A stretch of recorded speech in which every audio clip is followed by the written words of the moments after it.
Hi, my name is Jason Pickard. I'm going to teach you the ins and outs of restringing a classical guitar. I'm with Music 49 in Charlotte, North Carolina, and we build classical guitars here and play classical guitar.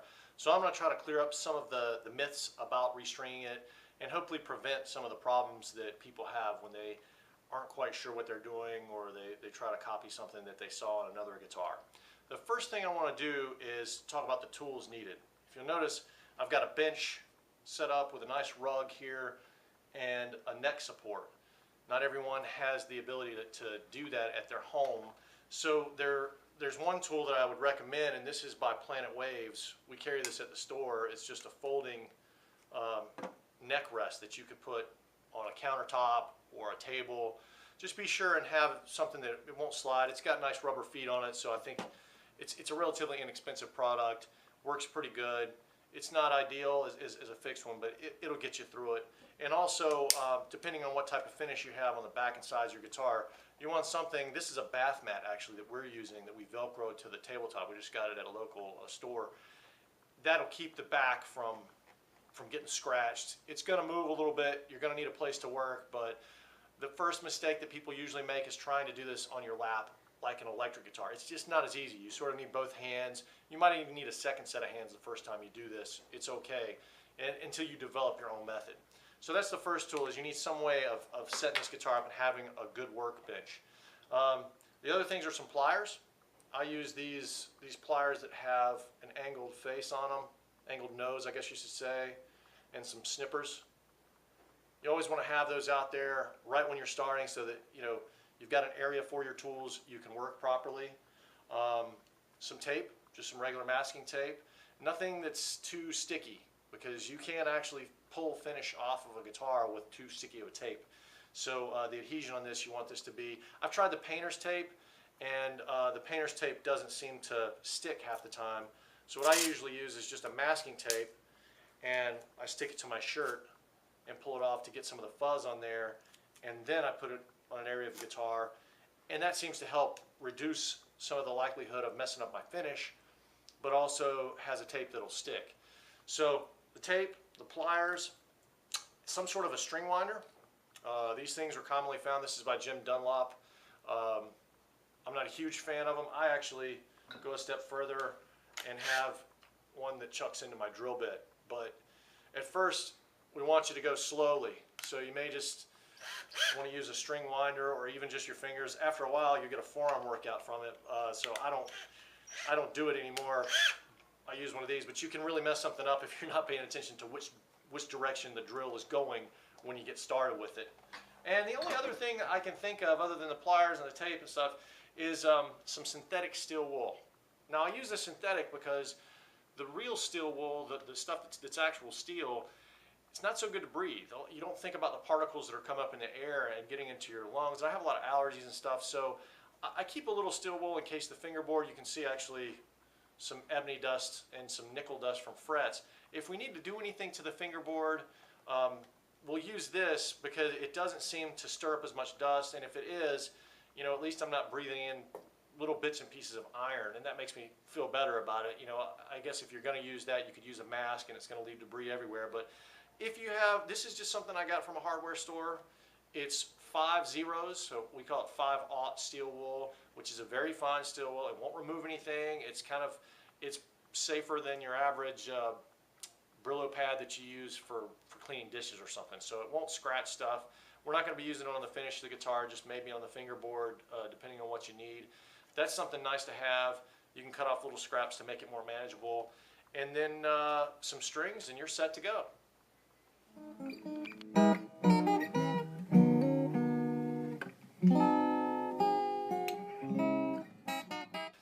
Alright, next up in stringing the classical guitar, our method at Music 49 with Jason Pickard, selecting a string. Now, first and foremost, if you have a handmade instrument and the builder has suggested a string or a string gauge, you always want to stick to that first, because they know internally what goes on in this instrument and what works. So if you're in that position, which that would be an expensive guitar, that's an investment, you want to refer to them if you're going to change anything or if you have a problem. It might be something that they need to adjust, or if you don't like the way it sounds or plays, it might be best for them to pick where you should experiment. But for the rest of us who don't have this $9,000 handmade guitar, you're dealing with a production instrument that's got a lot of finish on it, and the tops are usually relatively stiffer on those instruments, then we can experiment. It's just like any other guitar. In fact, there's a little bit more freedom because sometimes you can buy bass sets of strings separate from the treble sets of strings. And I've found most of my success in making guitar sound right that way. I think there's a paradigm of, I use these strings and these are the ones that work best for me. And I think that developed a lot from electric guitars and just marketing and stuff.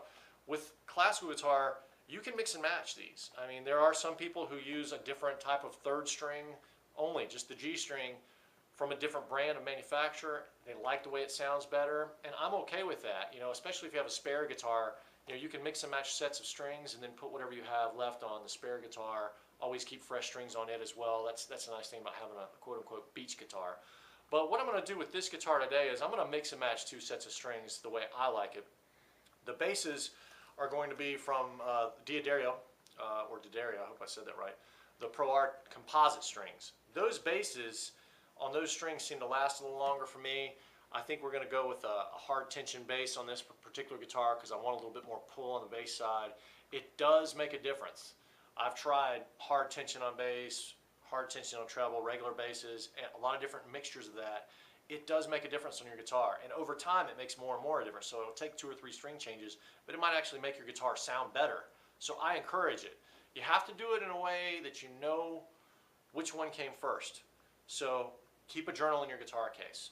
Write down, the month that you put them on, which strings you put them on, and how old those strings were maybe. You don't want a set of strings sitting in the closet for 2 years that you just happen to pull out and expect they're going to be fresh strings. It doesn't really, in my experience, it doesn't work like that. So we're going to use the D'Addario heavy tension bass, and then I'm going to use a Savarez, or Savaret, it's a French string, Alliance 540Rs for the trebles. These strings seem to have a little bit more tension, and they're smaller in diameter. So the complaint about them is that they create a little bit of a nick in your string if you're practicing a lot because they're smaller and they're tighter. So a lot of people in free stroke situations, Toronto, they feel like it makes a little bit of a crevice in their string, and they prefer the bigger, fatter string that the D'Addario has, or some of the other companies. I'm not sponsored or pushing either one of those products. I think you should find out what works for you. We're not in any way affiliated with one particular more than the other. We sell different strings here at Music 49. I think you need to find what the guitar wants. Absolutely. If you use one manufacturer's third string and somebody else's first and second, and then different basses, I'm all for it as long as you calculate what's happening. Keep it in your journal. Write down, this time I used these trebles and these basses, and then maybe even make a note the next time you go you go to change strings. Make a note. They seem to last a little longer, or the basses last a little longer. That's the thing about the Savaret. I feel like the basses are great for the first 2 weeks. And maybe it's just my playing style, maybe it's my guitar. It may not have anything to do with the string. But the D'Addarios seem to last a lot longer. So just take your time, make sure that you're spending your money where it counts, and keep track of it before you get going, especially if you have a nicer instrument and you're really trying to get the maximum sound you can.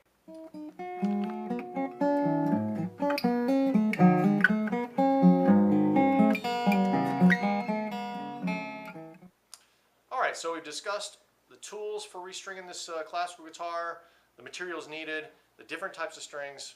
Now it's time to get to the bread and butter of things. The fingerboard, I don't really like to do a lot to the fingerboard. Some people prefer lemon oil. I am not a fan of it. Sometimes I'll put like a walnut oil, just a little thin coat, or maybe some olive oil on it. Actually, extra virgin olive oil. The late John Gilbert gave me that tip and trick. Works great. Doesn't leave anything slimy on your board. If the board looks kind of rough, again, you can take the 5/0 synthetic steel wool and just knock a little bit of that off there. There's no need to make this spick and span. The oils from your fingers not a bad thing really for ebony or rosewood. It actually kind of acts like a finish on the string, unless your perspiration is really acidic. If you drink a lot of soft drinks, sometimes cigarette smokers have this problem. They leave a real gummy fingerboard, in which case, you know, you might have to get some sort of a cleaner. I'm sort of against it. I like to just a little bit of 5/0 steel wool. You're not really trying to polish the fret so much. You're just trying to clean off a little bit of the board, and then be nice to have some more oil on there. So maybe some extra virgin olive oil, just something you can get at the grocery store. Really, really thin coat. I'm going to skip it on this guitar. It's an older guitar, a little bit dingy, and you know, the fingerboard's in good shape. Not too dirty though, so I like it. Now, before I start stringing, I want to make sure that I've got the saddle in the proper place, because this thing's angled, and the builder did that for a reason. And if it fell out on you, you want to make sure that it's in there the right way. Same thing with the nuts, so be careful. That's why a workspace is nice, because these things move around on you, especially on the finer instruments. You know, they're not glued in, and you want to make sure that they're in the right spot so that you're not restringing this guitar backwards. Okay, so now that I'm sure that those are in the right place, and I'm not going to mess with any of that because that's set up by someone else, you know, and we don't need to do any of that. All we need to do is get fresh strings on it and go from there. Now the tape, where it's going to come in, if you notice, this guitar has a string burn right here, nasty little ding. Boy, it's one of the annoying things, and one of the reasons I wanted to make this video was because this happens a lot. That's whenever the nylon string slips out, whenever you're stringing it up or whenever you're playing it, and it'll just slingshot back and slap the guitar. It can literally make a hole in the guitar. It's a nasty problem. I'm going to show you a trick, simple trick to fix that. You can just take the pack of strings, and if you want, you can maybe even rip it in half or something like that. But I like to just sort of put it up there close to this area with a couple pieces of tape, and just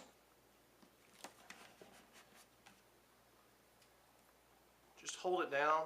Again, if you've got French polish on the top of your guitar or something else, then maybe stick this tape on your shirt a couple times, and you know, make sure that you've got enough room to work back there. But just get something protective. I personally use either a credit card or a driver's license. I just didn't want to put it on video for this thing. I'll put a credit card or driver's license back there because the plastic's really hard and it's nice and thin and it can get underneath there. But this will work right here. This will offer you some protection. So if something slips, just keep that on there until the whole thing's done. Now, on your string, you're going to have two different ends. You're going to have this really flexible end and then a really stiff end.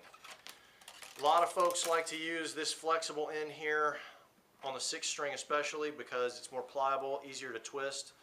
That's fine. I just don't like to have that flexible part coming in here into the playing area. I like for that flexible part to stay back here. So if you're going to use that, make sure it measures out back here. I'm going to use the other end just because I like to do that. And you'll notice the first thing I do is cinch up a little bit of a curve here and stick it through there, just because it helps me get through there a little easier without pliers. And then this is simple right here. You're going to go around, you're coming in through the hole and leave enough room to work. Now you're going to need to come around the string and make a crimp. Okay, so you're right here. I'll take that back apart. This is what it looks like now. You're going to go in from the outside. I always prefer to go around from the treble side, come in, and then I'm going to wrap over at least twice. All right, so that gives me this look right here, and then I'm going to pull it tight. Okay? There's virtually no way that's gonna come undone on me. There's different ways to do it, but if you go over twice, make that crimp first, you're in good shape. Okay? I'll show you on a treble string also. I'm gonna do a 1st string. Now these are the ones that usually create the string burns, the 1st string or the 3rd string, and they can really be annoying because they're thinner, especially this Savaret string. I call it Savarez, just speaking redneck. Same thing. I'm going to go through here, come around from the bottom side, crimp. I'm going to pinch that. That way I don't have to fight it. And then I'm going to come through here and loop over twice. All right, if you do that, there's very little chance of that string coming out. That's your typical classical guitar stringing method right there. If you take it apart, it looks really intimidating, but all it is 2 over loops. I'll take it undone again. I've got my little hook in there as to where I want, how far I want the string to go through.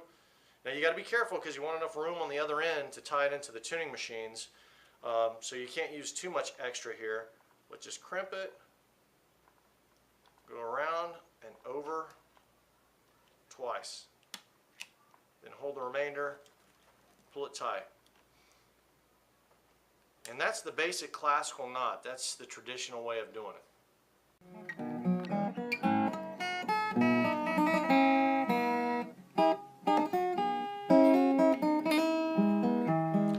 Alright, so now we've got the strings fastened at the bridge area.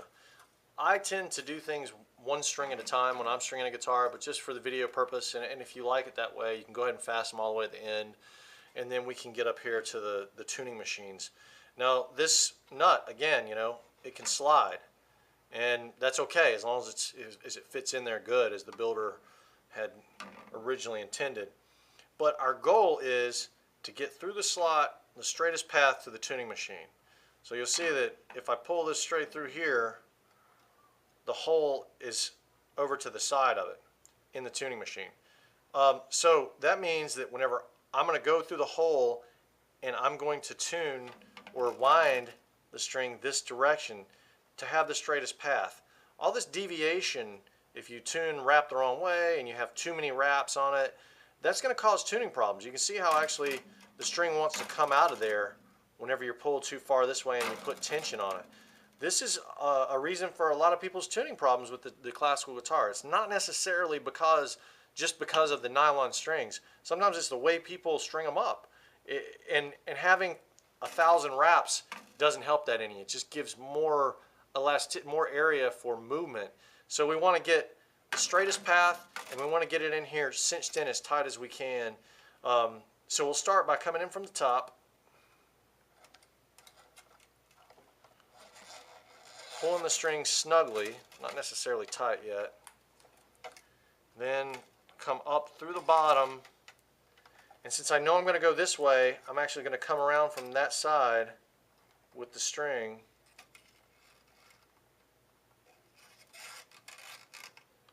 Now I'm going to create a little bit of tension here and cinch backwards.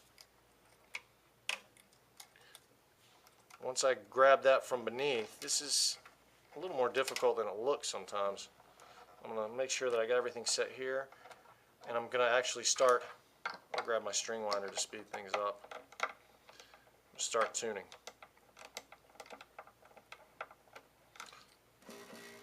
Once you start feeling a little bit of tension, you don't want to over tighten. See, I'm going that direction, trying to straighten this up here, trying to get that line. You could make all kinds of measurements and be precise about it, but the goal is the same.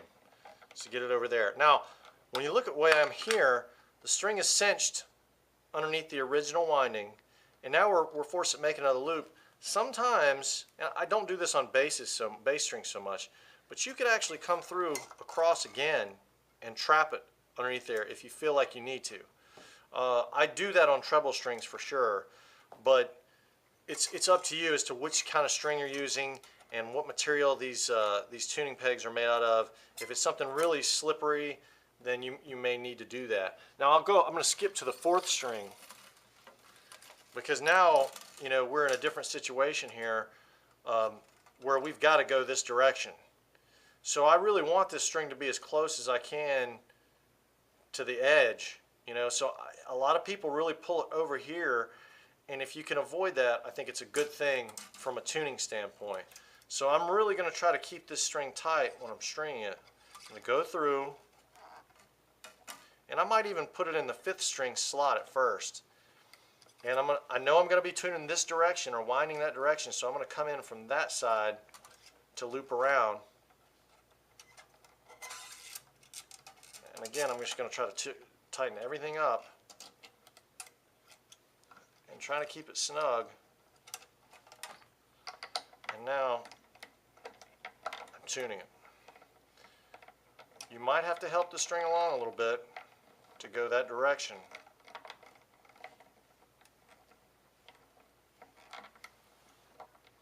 And on this one, I'm trying to keep that string compact.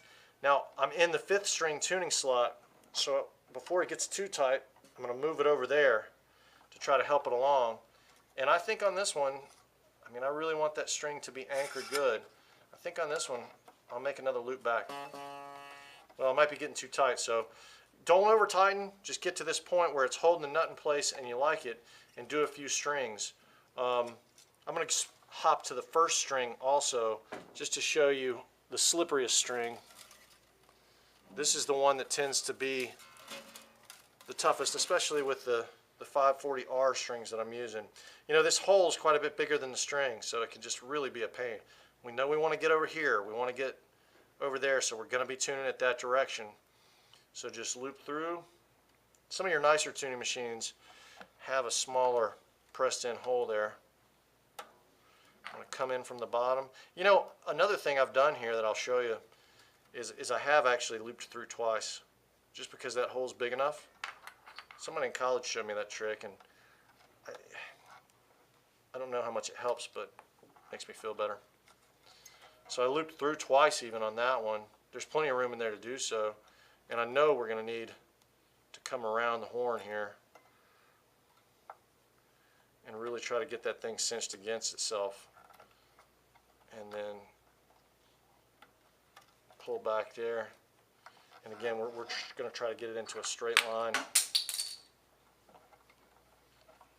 to do that direction.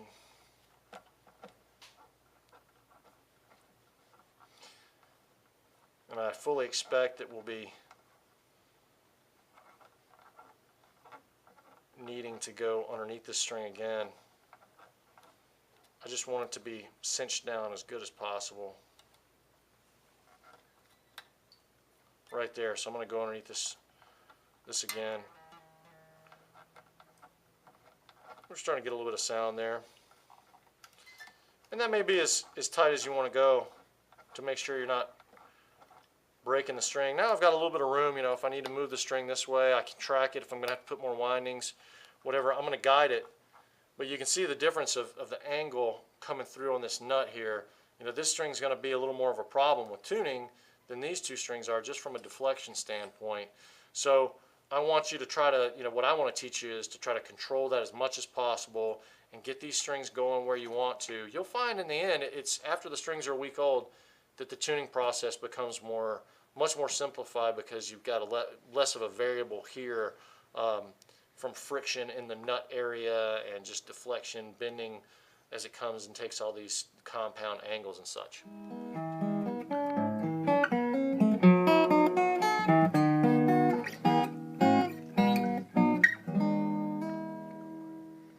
Okay, so now this is my typical method of how the guitar is going to be strung.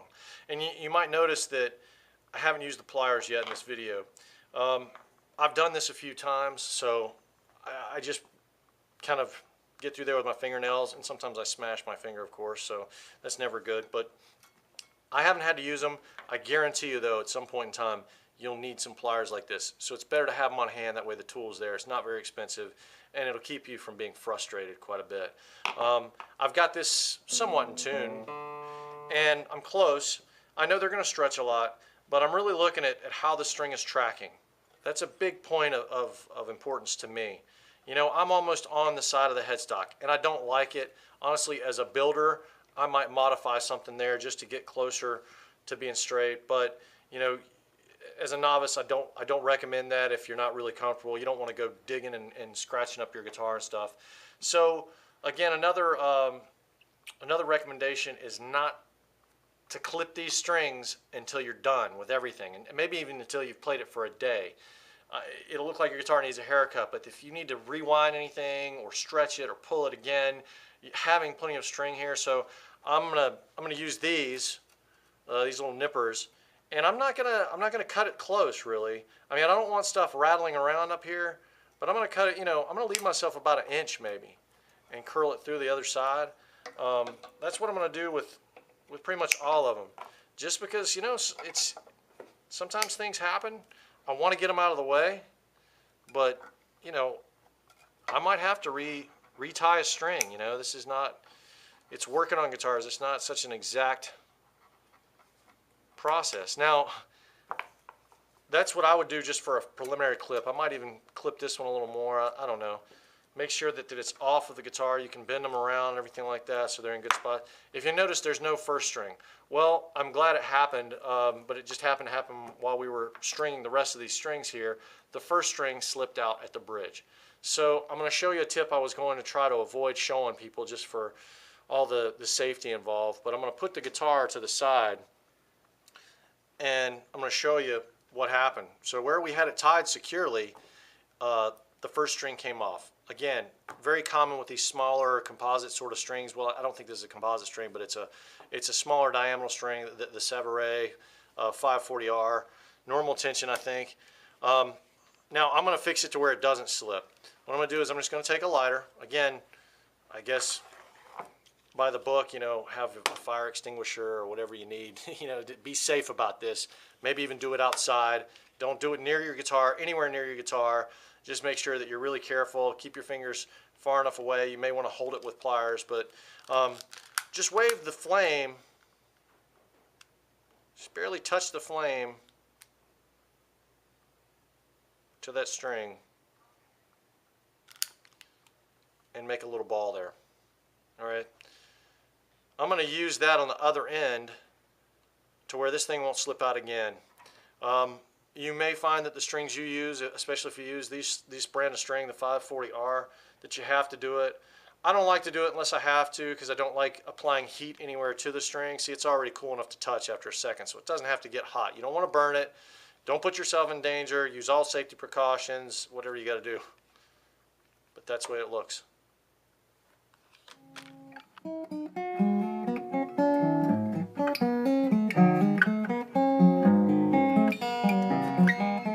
Okay, so we dealt with a first string slipping out. And I had my protection back here, so no string burn was caused, but this happens. I mean, I've restrung 1,000 classical guitars, and the one time I do a video, it does it on this particular guitar. It's the first time I restrung this one. So it's going to happen to you at some point. That's okay.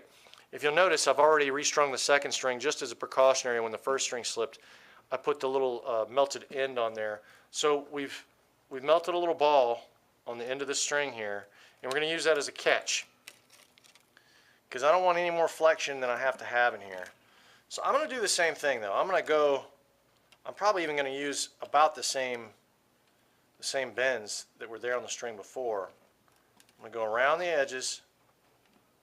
I may try to tighten it up a little bit, because I want this ball to be pushed tightly up against the string.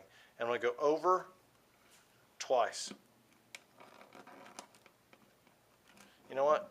I'm going to go over another time on this one for good measure, because it seems like the string is pliable enough. The process is what's really important. Just making sure that the concept is done. We just want this thing not to move here. Alright? It doesn't look quite as pretty, but now whenever you pull that thing tight, if it wants to go through the loop, it can't, because now it's got a little plastic ball that's basically going to pull it against itself. So that's something that you may find you need. I've also seen people come through the neck string. I don't like to tie them together like that. I just, this is via John Gilbert. John's the one that actually introduced it to me, and it's really saved me a lot of times, you know. And hopefully the string never gets to tension, and you're using some sort of protection back here so that you don't have a string burn. It's no real surprise that this guitar already had a string burn on it, because it's quite possible that over time this hole has worn and it just doesn't hold treble strings as good, you know, because there happens to be a string burn. And luckily I had some protection back here, so when it slipped out when I was tuning up to tension, it didn't hurt anything. So, you know, lesson learned, obviously practice what you preach, and this is the fix in that whole thing. So hopefully this helps you out, and you're on your way to never having to pay someone to restring your classical guitar again.